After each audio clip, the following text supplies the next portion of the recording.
Hello guys, welcome back to my channel. इस video में हम देखेंगे CRUD ऑपरेशंस कैसे करते हैं। लास्ट वीडियो में हमने एक डेटाबेस क्रिएट करा था, उसका नाम था शॉप नाम से डेटाबेस क्रिएट करा था हमने लास्ट वीडियो में। देन उसमें एक प्रोडक्ट नाम का टेबल क्रिएट करा था और ये थे उसके कॉलम्स। अभी इस वीडियो में हम उस पर CRUD ऑपरेशंस करेंगे, जैसे कि उसमें डेटा इंसर्ट कैसे करना है, देन जो भी डेटा है उस टेबल में उसका डेटा रीड कैसे करना है, देन अपडेट एंड डिलीट कैसे करेंगे उस टेबल से डेटा, वो सारी चीज़ें हम इस वीडियो में देखेंगे। पहले तो हम यूज शॉप डेटाबेस करेंगे, क्योंकि शॉप डेटाबेस में ही हमारा ये प्रोडक्ट टेबल है। तो अभी मैं क्या करती हूँ, मुझे डेटा इंसर्ट करना है। तो इंसर्ट के लिए insert into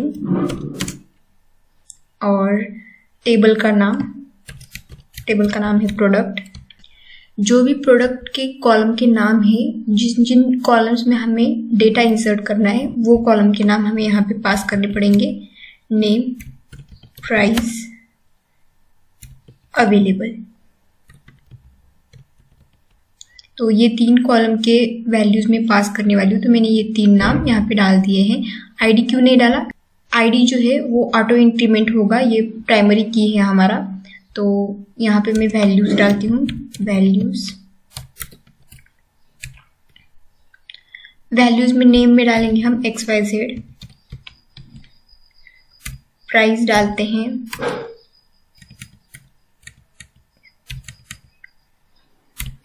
and third available को ट्रू कर देंगे, 1 डालते हैं और सेमीकोलन देंगे। तो इस तरह से हम डेटा इंसर्ट कर सकते हैं हमारे टेबल में। अगर मैं इसको एग्जीक्यूट कर दूं तो जो भी डेटा है वो इंसर्ट हो जाएगा। तो अगर ये डेटा जो भी इंसर्ट हो गया, XYZ प्राइस इंसर्ट हो गई है, देन इज अवेलेबल इंसर्ट हो गया है, वो मुझे रीड करना है। रीड ऑपरेशन कैसे करते हैं हम माईएसक्यूएल में? सेलेक्ट कीवर्ड लिखते हैं। अगर सारे कॉलम्स रीड करने हैं तो स्टार लिखना है, फ्रॉम और फिर टेबल का नाम product. Select star from product को रन करने के बाद हमारा जो भी इस टेबल में डेटा है वो सारा डेटा हमें मिल जाएगा। हम देख सकते हैं यहाँ पे हमने एक रो इंसर्ट करा था, वो डेटा हमें यहाँ पे दिख रहा है। यहाँ पे स्टार का मतलब क्या है? स्टार मतलब all values, all columns. But मुझे सिर्फ 2 ही कॉलम्स प्रिंट करने हैं। तो आईडी, जो भी कॉलम के नाम है वो हम यहाँ पे डाल सकते हैं, आईडी, नेम एंड ये 2 ही कॉलम्स प्रिंट करने हैं। इसको अगर रन करेंगे तो 2 ही कॉलम्स के वैल्यूज हमें यहाँ पे दिखेंगी।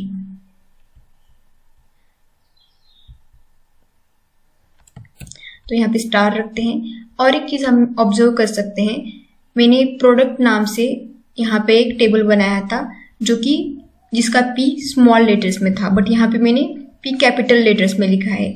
या फिर मैं इस तरह से भी कर सकती हूँ, प्रोडक्ट्स को प्रोडक्ट इस तरह से सारे लेटर्स कैपिटल में भी लिखूंगी, तब भी मुझे कोई एरर नहीं आएगा। अगर मैं इसको रन करूँ तो ये सही से चल जाएगा। क्यों? क्योंकि माईएसक्यूएल जो है ये केस सेंसिटिव लैंग्वेज नहीं है। MySQL is not case sensitive।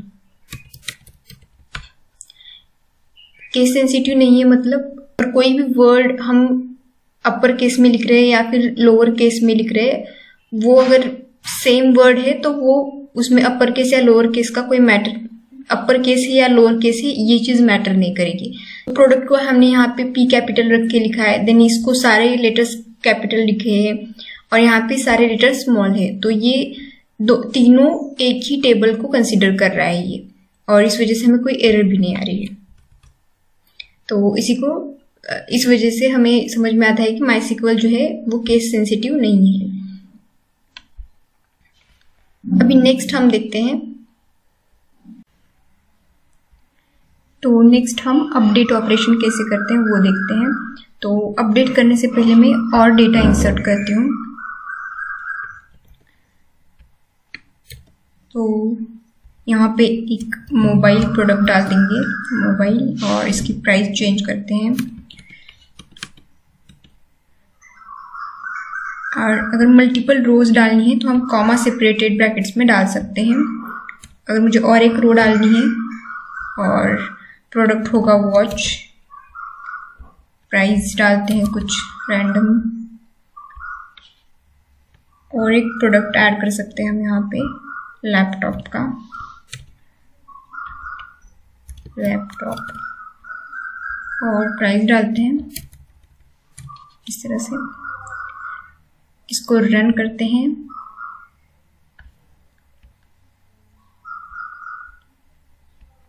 अभी मुझे अपडेट करना है, तो अपडेट के लिए अगर कोई हम यहाँ पे सेलेक्ट करके देखें तो हम देख सकते हैं जो भी हमने इंसर्ट करे थे 3 रोज वो यहाँ पे आ गए हैं। अभी नेक्स्ट हम देखते हैं,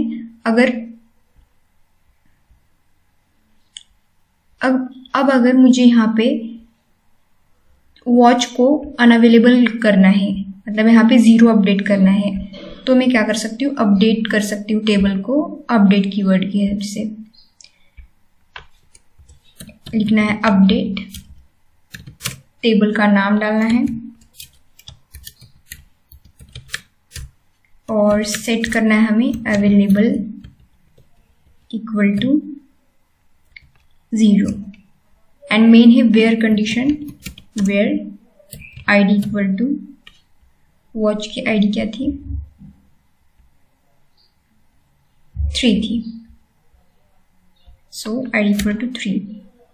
तो वेयर कंडीशन क्यों इंपॉर्टेंट है, क्योंकि हमें स्पेसिफिक रो का स्पेसिफिक कॉलम अपडेट करना है, तो हमें क्या करना पड़ेगा, वेयर कंडीशन डालनी पड़ेगी। आईडी इक्वल टू 3 का अवेलेबल कॉलम हमें अपडेट करना है, इसलिए हमने आईडी इक्वल टू 3 डाला है। अगर मैंने सारा का सारा टेबल अपडेट कर दिया तो सारे प्रोडक्ट्स हमारे अनअवेलेबल हो जाएंगे, 0 अपडेट हो जाएगा सारे टेबल्स में, जो कि हमें करना नहीं है। तो वेयर कंडीशन इंपॉर्टेंट होती है, डेटा लॉस नहीं करना है तो हम वेयर कंडीशन डालनी चाहिए, अदरवाइज गलत डेटा अपडेट हो जाएगा सारे टेबल में। तो इसको रन करके देखते हैं, हमारा अपडेट हो चुका है। अगर सेलेक्ट करके देखिए प्रोडक्ट टेबल तो देख सकते हैं यहाँ पे 0 अपडेट हो गया है। सपोज मुझे और एक कॉलम यहाँ पे अपडेट करना है, वॉच की प्राइस, तो कॉमा देके हम उसको भी अपडेट कर सकते हैं, प्राइस इक्वल टू 3400, इस तरह से कुछ प्राइस डाली मैंने और अपडेट करा। क्वेरी रन हो गई है, सेलेक्ट करके देखते हैं, यस, जो प्राइस डाली थी वो भी अपडेट हो गई है यहाँ पे।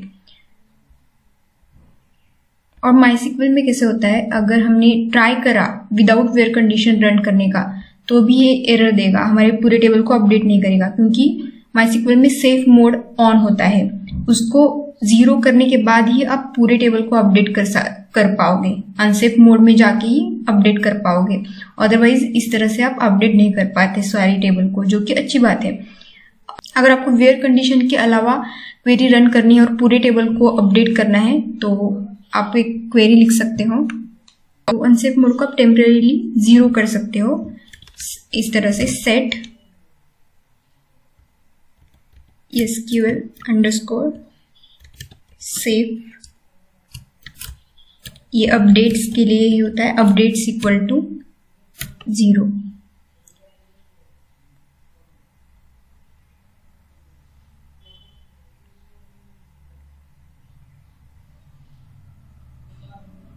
यहाँ पे सेमीकोलन रह गया है इसलिए एरर दे रहा है।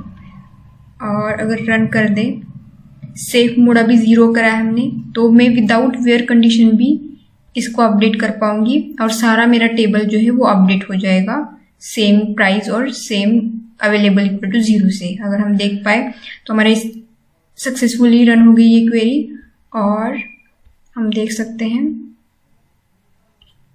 सारी जगह पे सेम प्राइस और same available equal to 0 update हो चुका है। तो ये ध्यान से 1 वीक करके ये ध्यान से सेफ मोड को इनेबल करके रखना है अगर आप किसी कंडीशन में 0 कर रहे हो तो, क्योंकि गलती से भी कहीं पूरा टेबल अपडेट ना हो जाए, इसलिए अगर फिर से इसको रन करना चाहे तो वो सेम एरर हमें देगा। तो दिस इज फॉर अपडेट। सो इस तरह से हम टेबल को अपडेट कर सकते हैं, टेबल के डेटा को हम अपडेट कर सकते हैं। अगर मुझे डिलीट करना है, अगर टेबल से कुछ डेटा डिलीट करना है तो डिलीट कीवर्ड यूज़ कर सकते हैं। तो डिलीट के लिए डिलीट कीवर्ड यूज़ करते हैं। यहाँ पे सेमीकोलन रह गया है। डिलीट, टेबल का नाम प्रोडक्ट है, सो यहाँ पे delete from product where id equal to 1। तो हमें क्या करना है, जो भी XYZ ID 1 था इसका, तो ये डेटा अगर डिलीट करना है तो इस तरह से हम डिलीट कर सकते हैं। ये डिलीट हो गया है।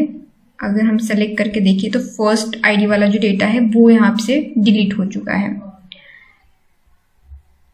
तो इस तरह से हमारा डिलीट वर्क करता है। तो अगर मुझे पूरा टेबल ही ड्रॉप करना है तो हम क्या कर सकते हैं, ड्रॉप टेबल कमांड लिख सकते हैं। ड्रॉप टेबल, टेबल नेम डालना है प्रोडक्ट, एंड इसको रन करते ही हमारा पूरा टेबल ड्रॉप हो जाएगा। मतलब डेटाबेस से हम पूरा टेबल ही हटा रहे हैं। तो ड्रॉप टेबल अगर मैं अभी ट्राई करूँ सेलेक्ट करने का तो कुछ टेबल हमें यहाँ से अगर रिफ्रेश करें तो टेबल्स में कोई टेबल नहीं दिखाएगा, प्रोडक्ट टेबल नहीं दिखाएगा। और इसको भी रन करेंगे तो एरर देगा, बिकॉज जो टेबल हमने बोल रहे हैं हम शॉप के अंदर जो प्रोडक्ट टेबल है वो एग्जिस्ट ही नहीं करता। तो इसलिए ड्रॉप जो कमांड है वो ध्यान से यूज करनी है। ये पूरा टेबल ही ड्रॉप कर देगा आपका, ये पूरा टेबल ही डिलीट कर देगा आपका, डेटा के साथ साथ पूरा टेबल डिलीट कर देगा ये। तो ड्रॉप टेबल जो है वो टेबल का स्कीमा भी डिलीट करता है और पूरे टेबल का डेटा भी डिलीट करता है। मतलब जो टेबल में डेटा इंसर्ट करा था वो भी डिलीट हो गया हमारा, और जो स्कीमा था वो भी डिलीट हो गया। बट मुझे सिर्फ डेटा डिलीट करना है, स्कीमा को वैसे ही रखना है। स्कीमा मतलब जो भी हमने कॉलम्स क्रिएट करे थे, मतलब टेबल एग्जिस्ट करता है डेटाबेस में। मैं ये टेबल फिर से क्रिएट करती हूँ, रन करते हैं। अब यहाँ पे रिफ्रेश करते हैं तो मुझे यहाँ पे डेटाबेस में ये टेबल रखना है, बट इसमें कुछ डेटा नहीं रखना। मैंने अगर फिर से इंसर्ट करा, डेटा इंसर्ट करा, यहाँ पे एक रो इंसर्ट करी और यहाँ से 3 रोज इंसर्ट करे। अभी मुझे सिर्फ डेटा डिलीट करना है, पूरा टेबल नहीं डिलीट करना। तो मुझे अभी क्या करना है, टेबल का डेटा डिलीट करना है, पूरे टेबल को ड्रॉप नहीं करना। ड्रॉप टेबल इस कमांड से क्या होगा, यहाँ से पूरा टेबल ही डिलीट हो जाएगा, पूरा टेबल ड्रॉप हो जाएगा और डेटाबेस में ये टेबल ही नहीं रहेगा। बट मुझे इस टेबल की स्कीमा को, टेबल को डेटाबेस में रखना है। बट जो भी डेटा हमने रखा है, अगर हम इसको सेलेक्ट करके देखें तो इसमें जो भी डेटा आ रहा है उसको डिलीट करना है। तो उसके लिए होती है ट्रंकेट कमांड। ट्रंकेट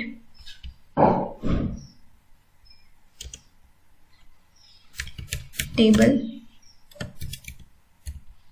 प्रोडक्ट, अगर ये कर देंगे हम तो जो भी हमारा डेटा है वो डिलीट हो जाएगा और प्रोडक्ट जो है यहाँ पे रिफ्रेश करेंगे तो प्रोडक्ट वैसे की वैसे रहेगा। सेलेक्ट करके देखेंगे तो हम देख सकते हैं सारा डेटा यहाँ से डिलीट हो चुका है। सो ये दो जो कमांड्स है वो ध्यान से यूज करने हैं, अगर नेसेसरी है तब भी यूज करने हैं, ड्रॉप टेबल और ट्रंकेट टेबल, क्योंकि ट्रंकेट से पूरा डेटा डिलीट हो जाएगा आपका और ड्रॉप कमांड से स्कीमा और डेटा दोनों डिलीट हो जाएंगे। अगर कुछ स्पेसिफिक रो डिलीट करनी है तो डिलीट फ्रॉम टेबल का नाम और यहाँ पे वेयर में कंडीशन डालना नेसेसरी कर है, और यहाँ पे वेयर में कंडीशन डालना क्योंकि वही रो जो आपको डिलीट करनी है वही रो डिलीट हो। So this is for CRUD operations. हमने देखा इस वीडियो में इंसर्ट कैसे करते हैं, डेटा रीड कैसे करते हैं, अपडेट कैसे करते हैं टेबल में डेटा, और डिलीट कैसे करते हैं। अगर वीडियो पसंद आया तो वीडियो को लाइक करो एंड चैनल को सब्सक्राइब करो। Thanks for watching.